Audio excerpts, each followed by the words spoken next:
Hey everyone, this is Meg Casebolt from Love at First Search. I'm so excited to share this training with you with my friend Angelita. We tried to stream it and had some tech difficulties. A couple of people were saying we're right on the verge of Mercury retrograde. So, people could hear me, but not Angelita. So we're like, all right, let's just forget this. We'll walk through it and then we will upload it to YouTube as soon as it's ready. So there's the new plan of attack. This is just rolling with the punches. So the reason that we are doing this recording, both the reason in general and the reason for right now in the summer of 2021, is that Google is about to roll out a new page algorithm, and or it's called the page experience algorithm, I should say. And it is half kind of user experience. How do you want your website to run? How do you want people to interact with it? And half, how quickly does your page load? And what are some things you can do to get it to load faster? And so even though I know SEO, I don't always know the way that these websites really work, from a pure code perspective. So I wanted to have this conversation with Angelita because she knows the code, but not necessarily all the Google rules. So we wanted to come together and do this together. Exactly that. Yep. Like I was saying, it's your peanut butter, I'm jelly. We need each other. Yep. So, yeah, like Meg mentioned, we're going to talk about how you can improve your website's page experience, but with that is really improving your site performance as a whole. So if you want, I can take over and you can chime in as you need, right? All right. So make sure I'm sharing properly. So as Meg mentioned, I am a web developer. I'm also a strategic designer. So in layman's terms, that really just means that I think in conversions and code to get some measurable results. So I blend the art and the strategy to create those digital homes that help my clients grow their businesses faster. And my process is different just in the sense that I work with personal brands and I work with service-based entrepreneurs to get them what I like to call digitally dressed for success.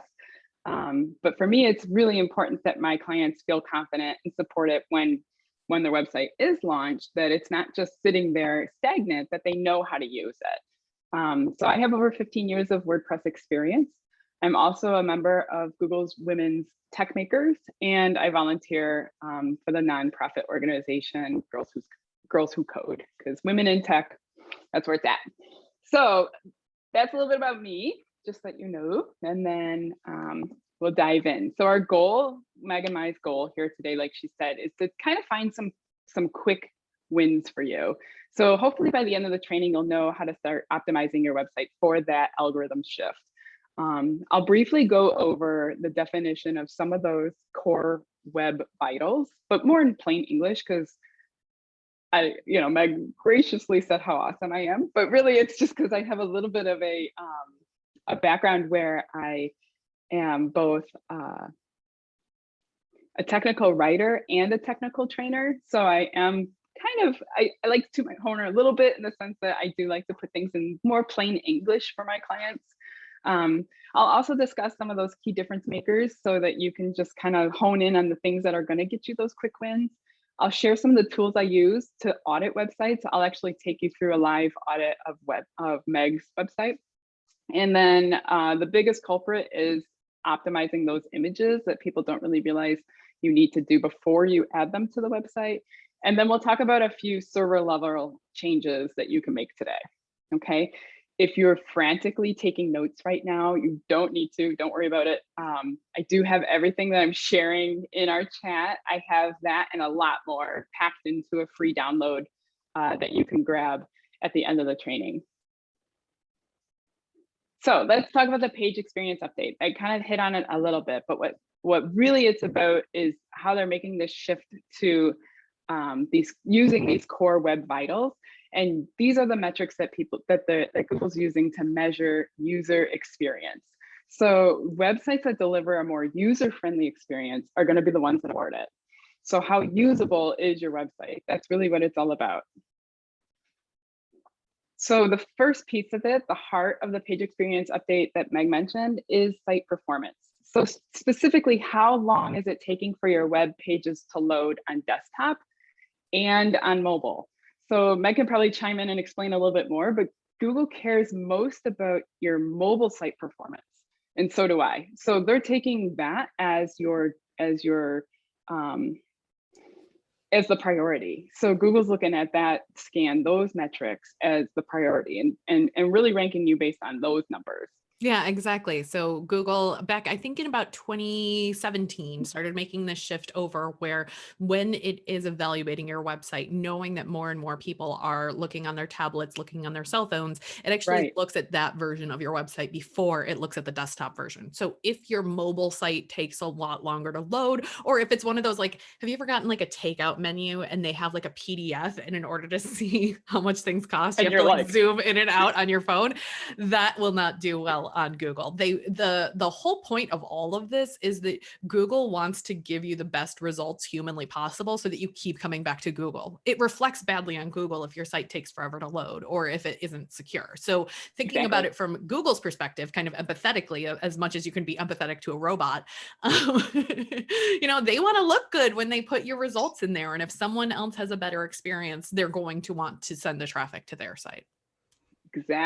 Exactly that. So everything I'm talking about today, I'm talking about the mobile version of your site. So if your website is not mobile friendly, you need to start there. Then come back and watch this training and fine tune for that page experience update, okay? Because if you start putting time into this now, you're gonna end up having to do it again when you make your site mobile friendly. So make sure that you're responsive across all devices, okay? So some of the site performance benchmarks that Google has announced with this algorithm shift is that over 3G and 4G networks, they're looking that you have your site pages loading at 3 seconds or under. Okay, so right now the average website takes 8 seconds to load over a 3G network. Okay, and then directly related to the page speed is the page size. So Google has a page size benchmark within this as under 500 kilobytes, which that sounds kind of technical, and we'll get into that a little bit further, but that's really, really small, like compared to what people probably have their sites at today. Another thing that Google's looking into is Google Chrome, like Meg was saying, in their benefit, Google Chrome now is marking all HTTP sites as not secure. And you actually get that banner that comes up like, do you want to proceed? This site's not secure, right? So you need to be certain that your website is encrypted and it's served over HTTPS. So if you're not sure, if you have that little padlock security, like here up here in the address bar, if you don't have this little padlock security, or you're not sure if you do on every page, you can go to whynopadlock.com and test your domain. Okay, and it's going to give you all the reasons why you're not totally secure. Okay, I love these vanity URLs and just like how clear they are. Why no padlock.com? Like somebody thought that through. And very smart, right? Yeah. Like, for sure. And then the last thing as far as performance and security goes is making sure that everything is working as intended. So you need to go through your website on your phone and check it as if you're a visitor to your site. Okay, so if you haven't already, I also have a free user experience checklist. You can start there and test everything is working on mobile. I have a whole list of things. I go over things like make sure you don't have any oddball things like a pop-up that displays on your phone and now you can't get out of it. You're like, you can't move on, you're stuck, you can't close it, or the X to close it is the same color as the background, so you can't find it. Or if you have any broken links, or if you have like a form that you have somebody fill out, but you can't submit it, or when you do, if it's missing something, what happens? You need to go through as if you're a visitor and make sure that all of your stuff is working properly, okay? This is actually also a really good time to have somebody else do it for you. Maybe It. you want to Yeah. make a friend and swap websites and go through Angelita's checklist for each other's websites, because I think sometimes we know our own sites well enough that we're like, oh, I know how to get there. I know what to do. But being able to navigate someone else's website is really important. And I don't want you to go down the accessibility rabbit hole. I'll have someone else in there, but like also making sure you can navigate using just your keyboard without your mouse. Like there are some activities like that can also be really powerful and important. So, oh my gosh, talk about a rabbit hole. I know, right? I can preach for hours on accessibility laws and how many. I'm gonna tangent real quick because there's so many do-it-yourself options out there now but they don't include accessibility in those options. So if you're using a template, if you're using Wix, if you're using Squarespace, you have to be sure that you have the contrast and you have font size. And like you said, you can get through your site without a mouse and you do all those checkbox things. So my user experience checklist does cover some of those things, but it doesn't dive that deep into user accessibility. That's a whole nother game that we can talk about another time. So anyway, to continue, now that you understand like the performance and the security, remember I mentioned those core web vitals. There's 3 core web vitals that Google uses now. So the first one is called the largest countable paint. And the LCP is Google's way of measuring how long it takes for your page to load information, enough information, so that the visitors can start reading and understanding who you are and who you serve. Okay, specifically, it's measuring those elements and content that's above the fold. So when we say above the fold in web lingo, we're talking about the space that's literally what shows on the screen before you need to start scrolling. Okay, that's true too on mobile. So with this change, what it used to be before is that it would start a measurement right when anything loaded. So if it was like, if you had, sometimes you see those preloaders, it's like a little circle that's loading before the actual page content. A preloader was gaining points for people because it was counting as if something was loading on the page. So they used to have like a first countable paint number, and everybody was able to get that under 3 seconds because there was a way around it. Now Google's like, no, that's not a user-friendly experience. They need to be able to see what what the website's about. So now they're looking at, once everything loads, what's that metric, okay?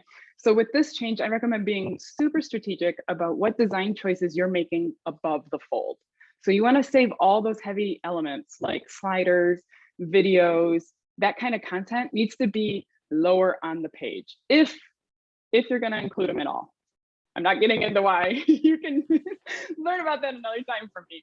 But so that's a little bit about the large countable paint. We're gonna dive.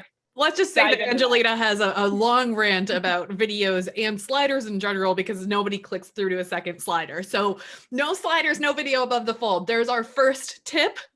Yep, exactly. And you don't have to worry so much about the largest contentful paint of it if you don't have a video or a slider on the top of your page. And then, page load. That's true. That's images, true. We'll find out when we run yours through. Yeah. You'll see a little bit more. Right. Yes. Okay. So the second core web vital is the first input delay. Okay, so this is measuring the time from when your visitor first interacts with your page to the time that the browser responds to the interaction. So that really only comes down to having like a great hosting provider, having clean code, and how you're handling cache. Now, I know that sounds super techy. It does. There's no way to make it sexy, but it's really just about knowing what to look for when you're purchasing these services. So you can partner with a developer to tweak some of your third-party codes, but then there's things like buying a host, like what you're investing in for these services. And I'll talk about that a little bit later in this training. And then the last thing is this cumulative layout shift. And the CLS is just measuring the stability of your page. It's looking for any unexpected movement on the page, or as I like to call them, those dancing elements. So in this little GIF here, you'll see that this person is writing an email to their boss about how much they hate their life and they want to quit. And this is loading here. This personal suggestions are loading. And he's like, oh, I can't do this. I can't send it through. Just kidding. But when he hits cancel, it actually submit and actually sent that. So you see, once these finished loading, everything jumped on the page and he accidentally hit the wrong button. So that's what CLS is.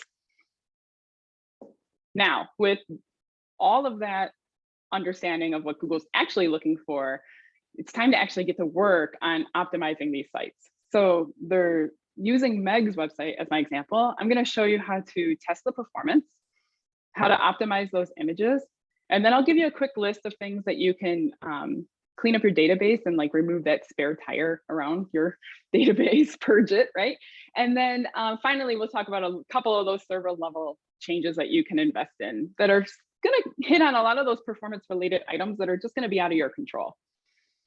So let's get started. So first up is running that performance scan, because you're going to need those metrics to be able to do any of this other stuff. So I like to use Google's page speed insights, and I like to use web page test as my two go-to tools. Google's page speed insights is actually a simulated test, whereas the web page test one takes the data averages from 3 real web browser tests, like real live tests. So, and then my freebie has a couple other free resources for you. So if if page speed insights is overwhelming, there's a couple others within that freebie that you can use just to kind of get some starting points of where you can start optimizing. A couple things you should know before you begin testing is that a great user experience is always going to be better than an over optimized site. So if you've got some boring stuff going on, people are going to bounce anyway. And Meg could tell you all about bounce rates. Okay. And then it's also important to know before you test how you stack up to your competition. Nobody's stopping you from testing their domains too, right? So if you want to pop their domain into the page speed insight tool and see what their ranking numbers are, you'll know kind of where you need to be too. You don't need to work your butt off to get a perfect score. Right. And part of the algorithm shift is knowing not just, yes, we can have these objective measurements of, I want my website to load within 3 seconds and to have, no more than 50 kilobytes, or 500 kilobytes. 50 would be really like, it would be like one word on the page. But it's also knowing who your competitors are in the search results. So not just somebody else who does the same thing as you, but if you're in position 1 and someone else is in position 2 and your site takes twice as long to load, then you might drop beneath them, even if your content is better coming up later this summer. So test their site. See if your site's taking 8 seconds to load and theirs is taking 5 seconds to load, try to get yours to 4, but you don't have to worry about getting it to 3 because all you care about is being better than your competitors. Every search engine result sort of has its own competitor rules and different, so you might not need to be the industry best. You might just need to outperform other people who are showing up in those same search results. It's still better to hit those best practices, but if everyone else is at a 10 and you're at a 7, you're going to outperform them. You got it. That's exactly the point. So don't get so hung up in these numbers for your own site. Be sure that you're keeping an eye on everything that's going on around you too. Yeah. And then of course, depending on how you're. Oh, I was just going to say some industries are more anal retentive about this stuff than others. Like mine, right? Yeah, so totally. Yeah, and yours, right? Yeah. So, but there's a lot of my clients are female entrepreneurs that are in kind of a health and wellness space, and it's not as cutthroat on the numbers, So just know how you stack up against your competition. And then of course, depending on how your site is built, if you used a developer like myself who made you a custom theme, or if you used a do-it-yourself template, or if you're using maybe a page builder, something like that, some of these findings are going to be out of your control. They're just not going to be something that you're going to be able to dial into. So just pick the ones that you can and get optimizing on those. Don't get overwhelmed by all the metrics, okay? So for this training, I'm going to look at Meg's mobile homepage, okay? It's going to be embarrassing. I already know. It's okay. Everybody's like, it's okay. You got to start somewhere, right? So, yes. And so much has changed. Where you were a month ago to what the numbers are that we're looking at today. Where you were a month ago was probably perfectly fine, but now they're changing how they're measuring things. So everybody's going to start probably where you're at. Okay. Yeah. So, and then the other thing I wanted to mention was be sure that you test all your interior pages individually too. So we're going to run Meg's homepage, just her straight domain through Page Speed Insights, but then you're going to want to go back, and if you have some, maybe you have a sales page, or you have a contact page, or you have a really high performing blog post or something like that, you're going to want to test those pages individually too. Make sense? And this is probably one of those situations where the 80-20 rule applies, where, 80% of your traffic goes to 20% of your pages. So you probably don't need to update every single page on your site. People probably aren't clicking through to your privacy policy. So don't stress about that. But if you have, maybe go into your Google Analytics and see what are, you can go to the behavior tab and then look at your top pages of site content and see where people are going and start there. Yep. I was going to say, connect with Meg and make sure that you know which ones are even worth the effort. Okay. Yeah. So let's pop into Page Speed Insights, and we're going to run Meg's, we're going to run her homepage. So this is her homepage on desktop. We're going to run this page through Page Speed Insights, and we're going to look though at the mobile version of it. Okay, so let me just pop it in here. I know that girl. I've, I recognize I've never her typed face. that in here before. That's Meg with a That's- blowout pre-COVID. That's not Meg with curly hair. oh my God. I think you shared me with short hair on some of the documentation, and I was like, wow, that was definitely before COVID. You need some headshots, lady. I also need a haircut. Yeah. One or both. Yeah, but don't freak out when you see these numbers, Meg, if you haven't seen them yet, because I'm telling you, they're not going to be great. Nobody's are. Okay, so don't panic on me. And the score, like we just said, is not everything. So I'll show you if you can get yourself into a specific metric, you're doing great.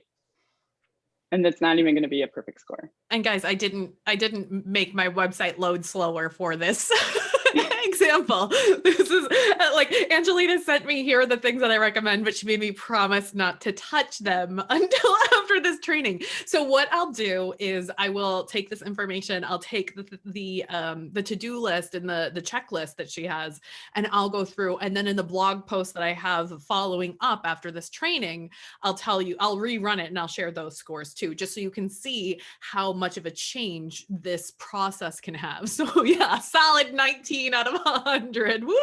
I know. And if we ran it right now, again, you might be at like a 23. So it's not always the same number every time, but it gives you like kind of like a general, like, okay, you're either in the red or the orange or the green, right? So if you can optimize and get yourself into the orange, if you get yourself anywhere, for all of our audiences, if our friends can get ourselves into this orange area, you're likely scoring leaps and bounds higher than your competition. Okay, so we're looking right now at the mobile version here, but you can flip over and look at your desktop version. Who's stopping you? Okay. And you're hanging out in the orange, girl. But we're gonna specifically look at mobile because Google looks at mobile first. Yeah. Yeah. Okay. And anything that you're doing for your mobile numbers, you're probably improving your desktop numbers by default, you know? Okay, so we're gonna focus on anything in here that's in red. Okay, so, but I can't do that for this whole training because it's a little much, but the main key things that I think that the biggest wins are in this, the LCP number, this largest countable paint. You're hanging out at 17.5 seconds. Now that's kind of like I said, it's simulated. So they're assuming that you're like in the middle of a desert with no cell tower, 3G connection. So it's probably a little better than what this number represents in a real life scenario. But that's the number that they benchmarked at 3 seconds. So guys, if you want to just, we don't still have the slides up. So when you see that number that's 2 seconds, first contentful paint, that's the time it takes to load just the part above the fold, just that like me laying on the couch. And then time to interactive is like, if you were to click the button to get my pop-up to show up, that's how long that would take to load. And then the largest contentful paint is basically the entire page with all of the different things that are happening on the page. Yeah, basically. But the first contentful paint really actually comes in here. If you look at this map here, so you have nothing loading in these first like 1.5 seconds. And then around the 2 second mark, you start to get some of your text in that first button loads. It's not until you reach here and here that you start hitting on these largest contentful paint numbers. So if you look at just this quick screenshot here that they give you, that actually is your LCP metric stuff. What's in there, but also the things you can't see are the things that are in the time to interactive and the total blocking numbers. Those are the things that are scripts that are loading in the background. Like maybe you have a fixed Facebook pixel that's running, or you have some premium web fonts that are being called, or you have maybe Google Tag Manager, because that might be a good one that you use, or maybe you're using a third party for a funnel. Okay, so some of these things that are loading because you're just like, oh, I'm gonna tie my website to these other services, that's great. Like those services are there for you, but you need to be able to know, okay, well, I don't need that stuff to load before this picture and these texts and all this other stuff loads. I actually could tell my website, hey, load that stuff at the bottom of the page. Like just get it loaded after what people need to see, it's been loaded, okay? So that gets a little bit more on the technical side of things. And where you really can gain things is connecting with those with those server level changes that we'll talk about in a minute. But for the largest contentful paint, we're really looking at like you said, having everything load, but it's really starting to hit that metric once it reaches the end of this like kind of preview images thing. Okay, so you can see that your first contentful point value, it's under that 3-second mark. This was the old metric that they used. So that hit here. So a month ago, you were probably rocking it, you know, like even right now, because this whole page experience algorithm hasn't totally rolled out yet, right? But now the one that they care mostly about is this, the LCP number. Okay, and then this, like I said, the server level changes, we're gonna tackle these two numbers. Okay, I'm not gonna be able to get into all of that just in this one quick training today, but the download, the free download, I do get into a little bit more detail about those sorts of things. Awesome. Okay, awesome. So where should you start? I recommend starting by optimizing the images. That's the easiest place to start making improvements to your page load speeds and your performance scores. So I have a free tool and I get nothing for you using it. I just love it. So you don't have to be a Photoshop wizard to optimize your images for the web. You shouldn't be putting print quality images on the web. You should be putting web quality images on the web. Nobody's going to actually, well, if they are, they're kind of a creeper, but nobody's going to actually print your web page and frame it on their wall, right? And if they do, it'll be from like their home printer and it won't look good anyway. It won't look great anyway. You can't get the bleeds on it, okay? I also recommend skipping those bloated and kind of costly plugins that you add after the fact, because that's just kind of like a band-aid fix and they don't necessarily optimize perfectly. And they do cost money. Like some of them are like for every photo, you're paying like $1 or whatever. So I say use my pail. Squoosh.app, it was actually developed by Googlers and was launched at the Google Web Developers Conference 2 years ago. So let's pop into your page speed insights again, and let's look down now for these opportunities. So we're looking at this above the fold section is really what we're going to concentrate on right now. So if I'm looking down at these opportunities on your page speed insight report, you see that the very first thing that they're telling us to do is to fix these images, serve the next generation formats of these images. If you do, you have an estimated savings of 17 seconds. Which is pretty much all of the seconds. So what you're saying is I could be negative load time because I could save 17.7 seconds of the 17.5 seconds. Right, I know, right? So it's not, of course, perfect, but it tells you like, look, this is where the bulk of your problem is. Mm. So we have, what is this, like 7 images here, right? So if I'm looking at these 7 images, the very first one here is 967 kilobytes. So now they say, I was just going to say, we want the entire page to be 500 kilobytes, and just that one image is twice as much as the entire page should be. And then once you add them all up, we're looking at, you know, probably 2,500, 2,700, and when it should be 500, and that's just the pictures.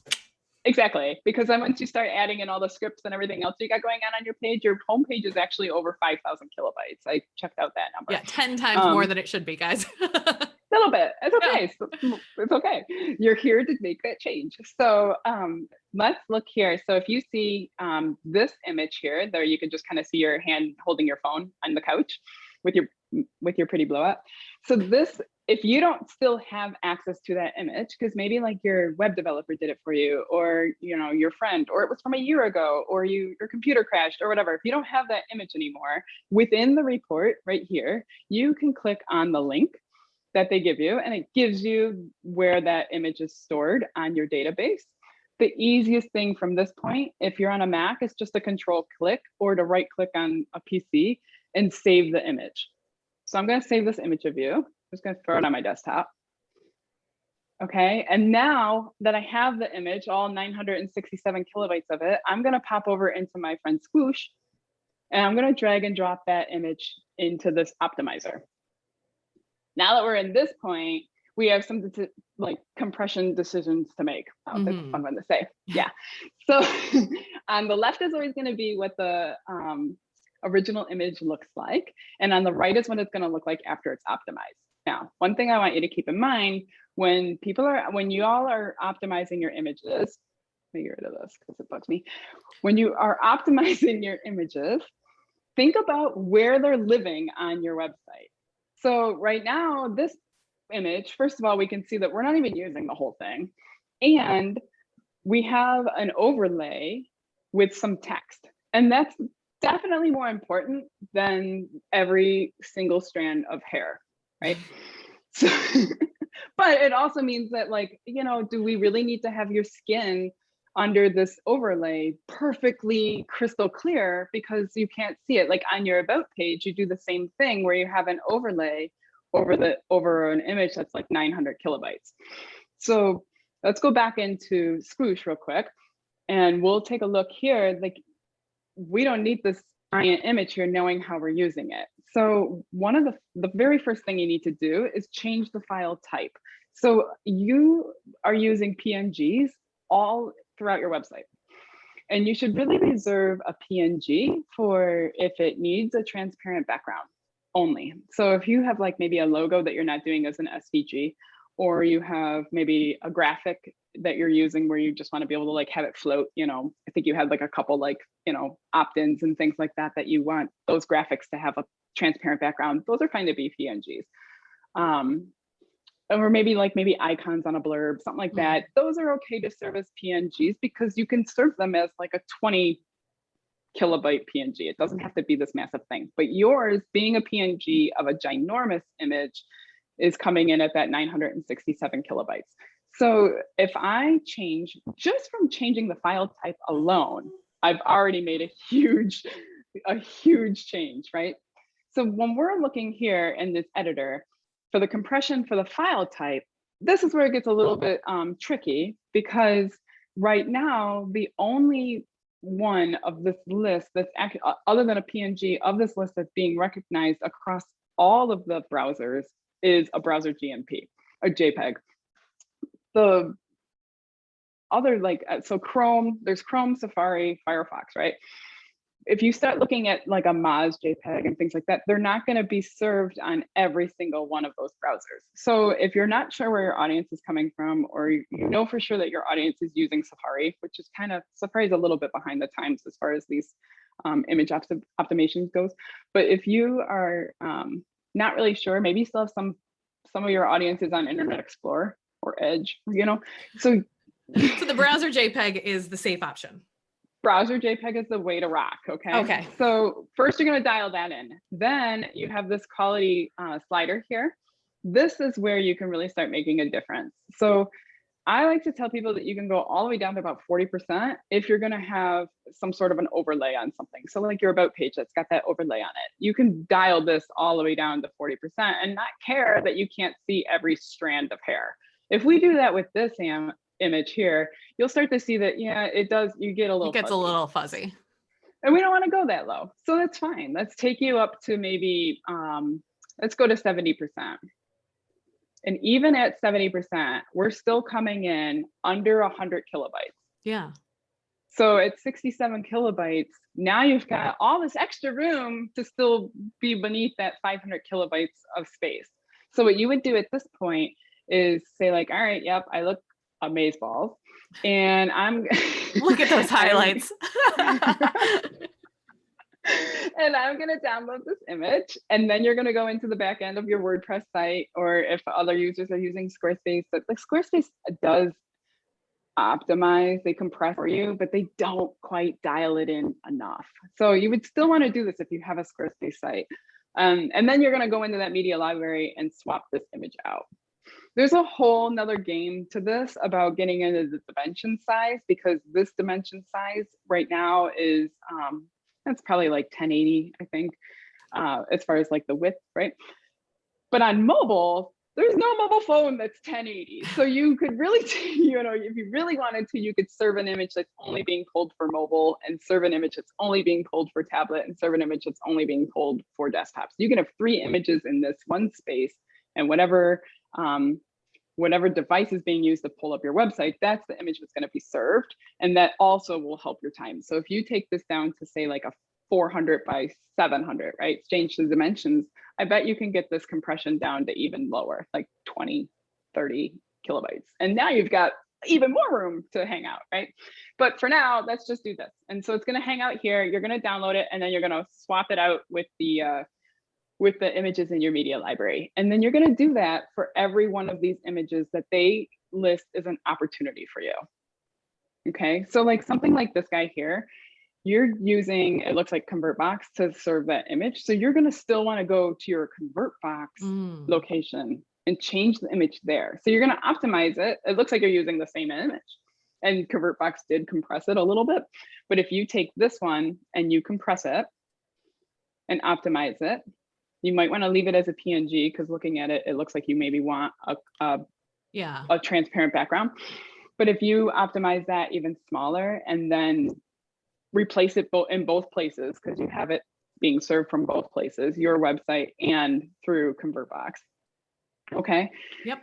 Go through and do that for each one of these things, and make sure that you keep them small. Like if it's a small image, like let's go back to your homepage real quick. So this is above the fold, but then you have, so that's like as wide as you need to go, right? But then you have this one that doesn't need to be that wide, so you can get even smaller with that, right? Right, we can resize it so that way, instead of it being, 1,000 pixels wide, it's 500 pixels wide, because it's only taking up half the width of the frame. You got it. Yep, you got it. So that's what I recommend you do, especially with something like this background image that you have an overlay on, and you really don't want it to be like crystal clear distraction. You can even go, you can really dial that one down. Awesome. So that's a bit about that's by far the biggest win that everybody can make. If you do nothing else, make sure that your site looks great for mobile. And if it doesn't, go fix that. And then fix all your images.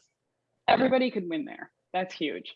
Okay, so those are big wins. But there's more that you could do if you've already done all your images and now you're ready to move on. Another thing you can do is optimize your database. So you could spend a few minutes just doing a little bit of housekeeping, okay? And as you continue to add your content to your website, you have to remember that you still have to keep optimizing those images before you upload them. And you want to keep doing this to keep your database size under control. So there's 6 areas. I want to add one thing really quickly before we move entirely off of images. As you're going through and re-uploading these images, this is a great time to make sure that they have alt text.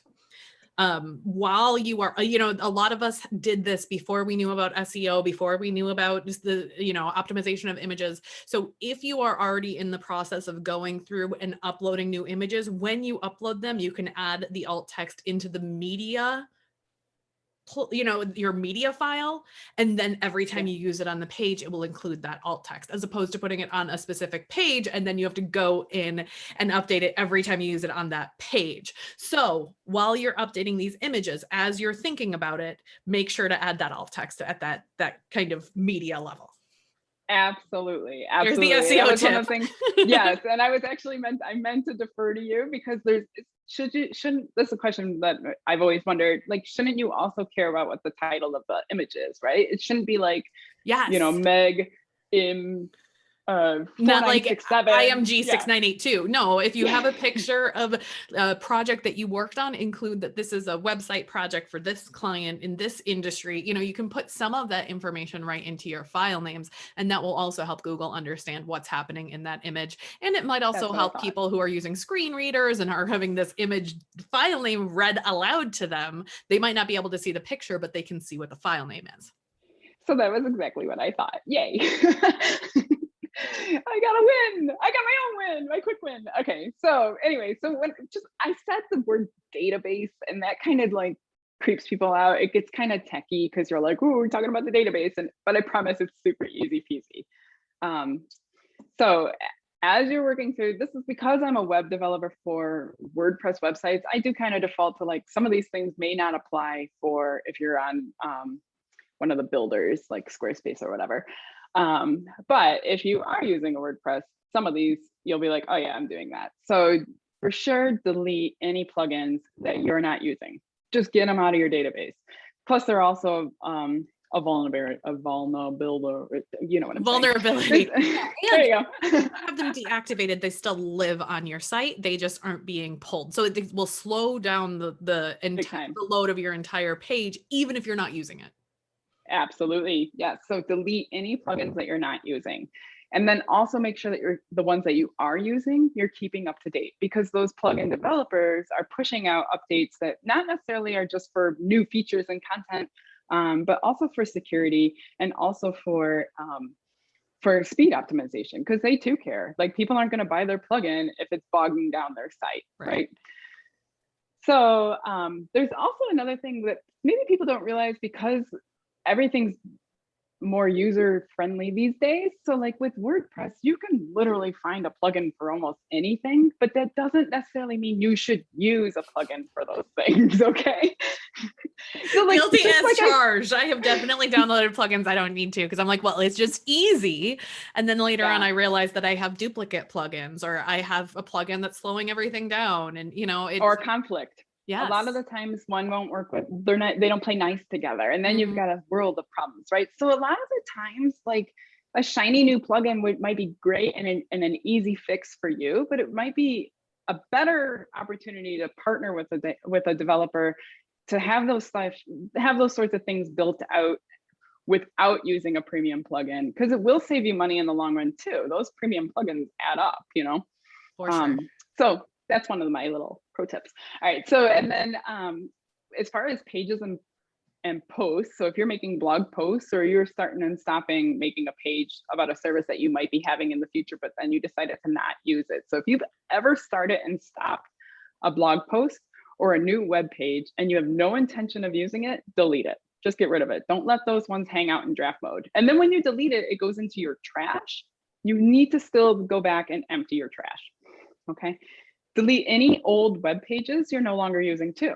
So if you flip the page to private, because maybe it's a service you're not offering anymore or whatever, it's an old about page and you wrote a new one. If you flip the page to private, grab a copy of it to store offline and delete it from your database.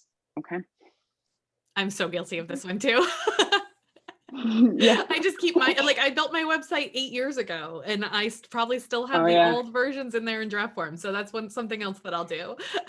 Well, if it's gone to private, it's not helping you in the search either, right? Yeah. Like, it's not helping you in those SERPs. But if it's something that you're still gaining traction on, well, then that's a conversation you should hook up with Meg for. That's so true. So one of the things I like to recommend is deleting old comments. Bloggers tend to have a history of archived posts, which is super fantastic. We know for an SEO game, that is crucial. That's part of the game, right? Yeah. Yes. But what's not fantastic is all of those old comments. So if you have posts with comments that are older than a year, 18 months, and the comment isn't converting to a sale, if it's not helped a sale, delete those comments, because they're just taking up space. And a lot of the times, the way that WordPress is built now, the default is it's going to show 5, and then it's going to put them on these pages. And so those pages are extra scans and it's extra loading time. So it's really hurting you if you have 20 comments loading at the bottom of an old blog post. Yeah. So that's one I recommend. And so now that we've talked about optimizing those images, that's also a great time to get rid of any images in your media library that you're not using anymore. So maybe you've swapped it out for a page because you have long hair now instead of short hair. Well, get this short hair one out of there, or if you like used a template and the template pulls in fake images as placeholders, cut them out, get rid of them. Yeah, there's no reason. And a lot of times with those templates, you're then connecting to where they're serving them from too. And so that's another connection that you don't need going on in the background as your page is trying to load. So spend some time removing any of those images and any videos that you're no longer using on your website. Now, I just threw videos in there, but listen, you really should never, ever, ever upload your videos to your website. You should totally host those on a third party and speak to them from that third party. Use Amazon, YouTube, wherever you want to host your videos. Don't upload, a 15 megabyte video or bigger. I mean, there's some that like, this is gonna go a long time. Make sure you embed this, not actually upload it to your database. Okay. And when you embed a video onto your page, also upload the thumbnail. Because Yeah, otherwise, in the same way that, when you're loading the page, it'll go pick up those pictures from anywhere else. It'll also go pull the thumbnail from YouTube, and that can take half a second, which in the greater scheme of things, it's half a second, but those little things, as we're seeing, can add up. So when you exactly. upload your thumbnail to YouTube, or if you put something into Vimeo, take that same thumbnail and upload it as part of that upload file. Make sure that the thumbnail is showing as an image file, not pulling from the video. Right, exactly that. You're better to just upload it as an image and then link to your as a compressed image, as an optimized image too. These are all the things that I'm thinking about now that I haven't been doing and need to go through and update. Yep. That's the proper size for mobile, tablet, yes. and desktop. Yeah. Okay. So then the last thing that I say on this quick little database purge is to delete any old and outdated, no longer in use themes. So this is kind of a WordPress obviously specific thing, but your WordPress website should only have a parent theme, a child theme, and a fallback theme. So the fallback theme is if those other two bug out, right? Sometimes WordPress will roll out an update, and then if you're using like a builder like Divi or Oxygen, whatever those themes are that you're using for that, if those aren't compatible, you need a fallback theme. So right now the 2021 theme is the fallback theme. Delete any other themes that are installed on your website, on your database, that are not active or not in use. Okie doke. That's a pretty easy one. All right, so now that you've done all that, the last piece is to do some server level changes. So I get it. This sounds super technical, but I promise it's really just knowing what to look for when you start investing in these services.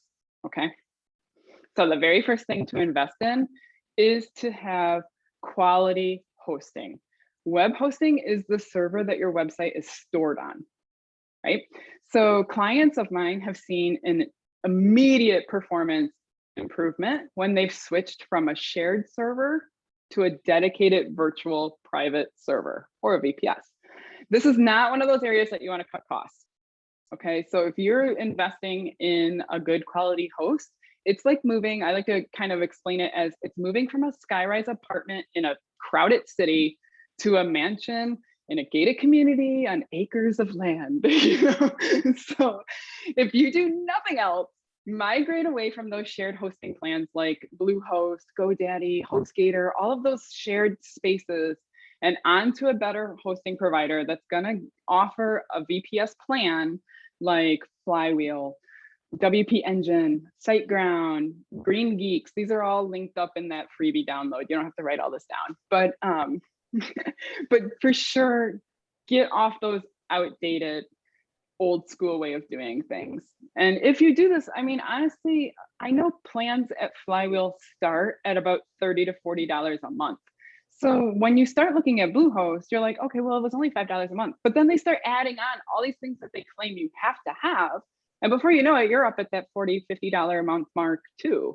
And you're not even getting the quality hosting out of that. And those are things like, the SSL, so that way you have that padlock, right? Like it's very much like flying a cheap airline versus flying first class, where on the cheap airline, you want a bottle of water and you're going to pay $18 for it. You want to, have a piece of luggage and you're going to pay $45 for it.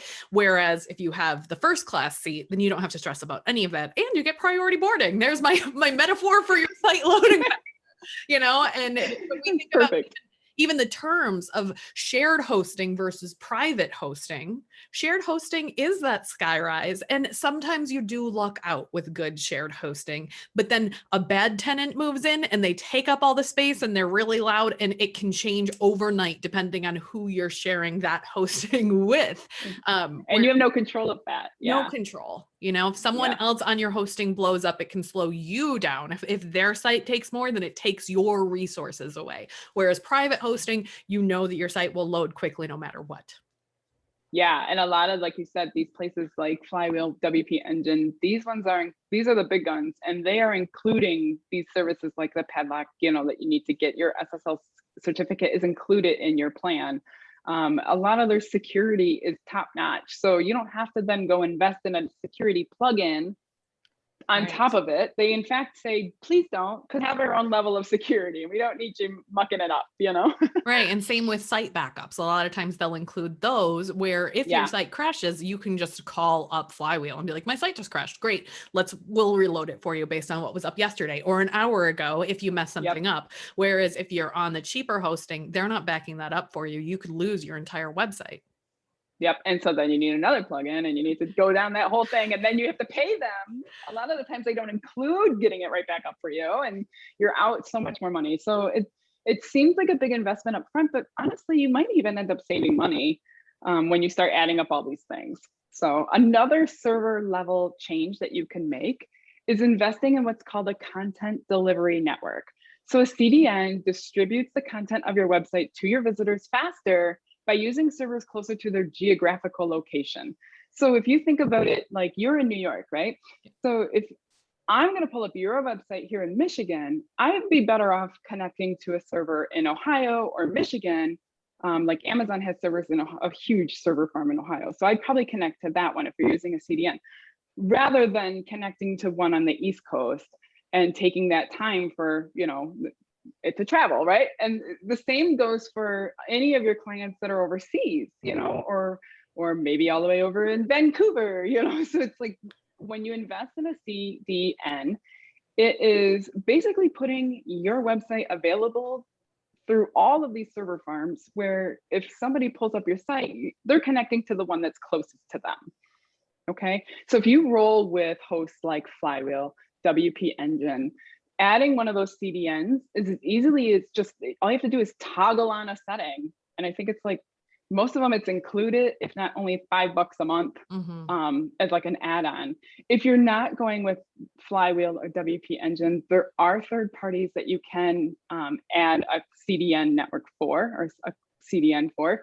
WP Rocket has one, Amazon Lightsail also does, and Cloudflare are like, those are the big guns for CDNs. So yeah, a lot of my people use Cloudflare, and that's the one that they're familiar with.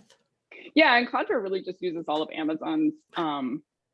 They just rent space on Amazon. They're just Amazon is just a tricky bag to deal with if you don't have Amazon Web Services certification. It gets kind of complicated. So the easiest ones to set up really are if you're hosting with Flywheel, just check that on. If you're hosting with WP, just check it on. Otherwise, maybe easy, user friendly. If you're doing this yourself, go WP Rocket or go Cloudflare, just so that you're like, all right, tick, tick, tick, done, you know. The last thing for server level changes is to invest in a premium caching plugin. So even if you're on a dedicated host, you still need to dial in how the server is handling your cache. So caching plugins improve your website's speed by telling the server to store some of the files the next time somebody's visiting your site. So then the plugin is going to remember and duplicate the content it served in the past. So something like WP Rocket, which is a great caching plugin, they use all of the latest features and for performance. They're all about performance. So they do things like lazy loading images, meaning those images that are further down the page that you can't see because they're below the fold, they're going to wait to load those until you need them. So right now you're loading all, how many, 7 images? You're loading them all right when the minute like somebody connects to your site. Whereas if somebody was scrolling through your site, like if I go here and I go back to the top, when I load your website, right now it's trying to load every single thing. But if I scroll, when I got to about here with a caching plugin, this is the point that it's starting to load this one. So it only loads it when it needs it, rather than loading it all up front and bogging down that LCP number. Okay, so back to my doohickey here. All right, so that's it for server level changes. They really, I mean, like I said, they're not that complicated. It's just having that backend, like nobody ever tells anybody this stuff. Like what is the stuff I'm supposed to be investing in? Why is Bluehost or GoDaddy kind of no longer the one, you know, running Super Bowl ads or whatever anymore, you know? Right. And I think also, you know, so often when we're looking for reviews of these particular services, every site out there is an affiliate site. And so you kind of wonder who you can trust, because it's like, well, I make more money if I sell someone on Flywheel than if I sell them on SiteGround. So that's what I'm going to recommend, as opposed to what's a real comparison and what is this worth and how does this impact my business? So in the description below this video, in the blog post that I write, and Angelita's handouts, we're going to have our suggestions for the hosting services that we use for our businesses. We don't include anything in there that we wouldn't use ourselves. They are affiliate links because that's one of the ways we get paid. But we wouldn't put them in there if we didn't believe in them. That's exactly right. If it doesn't check all the boxes for me, I'm not putting my name on it. Yeah. And for sure, these are my tried and trues. So obviously, you can watch somebody else's webinar and they might have different suggestions, but for me, for 15 plus years in the industry, these are the things that are the front runners today. This is where it works today. So that wraps up like all of the quick training type things that we were going to do, but honestly, it just scratches the surface. So I created that free resource just so that everybody can dive a little bit deeper. So having a plan of attack, because I covered a lot today, but within that freebie, I also cover the best practices. I share a lot more tools. I get deeper into some other optimizations that you can make. But with the free guide, like you don't have to sit down and do it all at once. Like just bite off in little bite-sized pieces as you have time. Like this page experience update algorithm thing is rolling out all summer. Like you don't have to drop what you're doing now and like get on this today to do every single little thing. But if you have my guide and you're sitting there and you put an hour in a week into it, by the end of summer, you're going to have a huge advantage over your competition who's not doing all of that stuff. Yes. So I have two checklists that we talked about. In the beginning of our training, I talked about the user experience checklist. This is a free download that's really just going to be that thing that I say, hey, like you said, have a friend go through this and pull up your website on mobile and make sure it's working as you intend it. Okay. So you're welcome to grab that freebie. It's basically all the stuff I recommend that you check out. And then the site performance checkup. So these are both on my website. One of them is just /website checklist and the other one /performance, and you'll probably drop them in the description too. Exactly. All the same places. They'll be on the, in the description of the YouTube video, in the blog post. We'll make sure that you guys are able to see these. Totally. And then the last thing is, if all of this sent you into like a cold sweat, I totally have your back. So if you want, I do offer a done with you service where if you want to have a go at all of this performance stuff on your own and then hop on a call with me for a quick Q&A session to knock out any of those sticky things that you couldn't figure out, I'm here for that. Or if you want just a done for you service and you're like, I don't have time for this, it's summer break, or it's, heading into the holidays and everybody says I need to get this done, you can just sign up for a site audit through me. And both of those offers are linked at the end of the freebie, just built into the freebie. So I'm not even going to bother to put any of that in this training now. I'm just letting you know that those opportunities do exist if you're like, holy technical overwhelm. Yeah. So that's about it that I had for as far as training goes. I can stop screen sharing now and we can kind of, wait, I just said this share. That's not what I want to do. Stop. There we go. There we go. I'm going to, okay, so I usually wear these glasses when I'm sitting at my computer, but I'm like not going to put them on right now. So I'm like, I can't quite see. I need my readers. Yeah. And my blue light, and they're really big. And yes. Yeah. It's so true. These blue light blockers make such a huge difference. Okay, I was hoping to have a Q&A with people with our live training, but that didn't work out. So that's okay. I will just say thank you so much for all of this information. I feel like I learned a ton. And also, I know that this can be super overwhelming, but run your page through one of the 2 page speed evaluators that we have. We have the page speed insights and the web page test, which are both linked below this video, in the blog post, all the places. And then just kind of start chipping away at it. And if you do have questions, in those same places, there will be links to Angelita's website where you can book a session with her. You can have her do it for you if you're like, oh my God, this sounds like a mess. Or maybe go look at the page speed insights.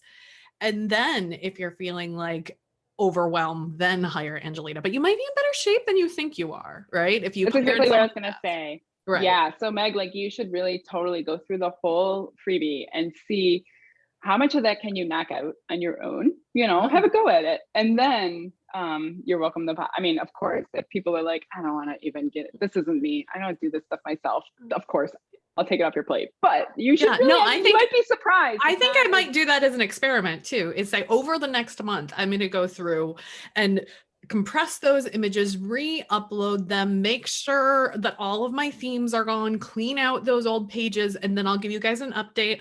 And then maybe I'll have you do a site audit and make those changes, and we'll do another update, and we can see how it actually works in not real time, but you know, in real life with a real practical example. And as a reminder, guys, like I do this for a living and I got a 19 out of 100. So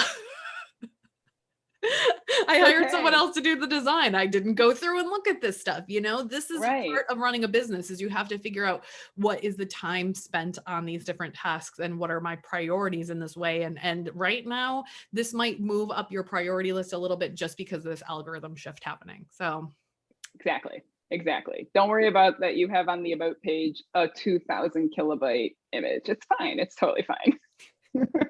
It'll be gone by the end of the summer. There's my promise to you guys.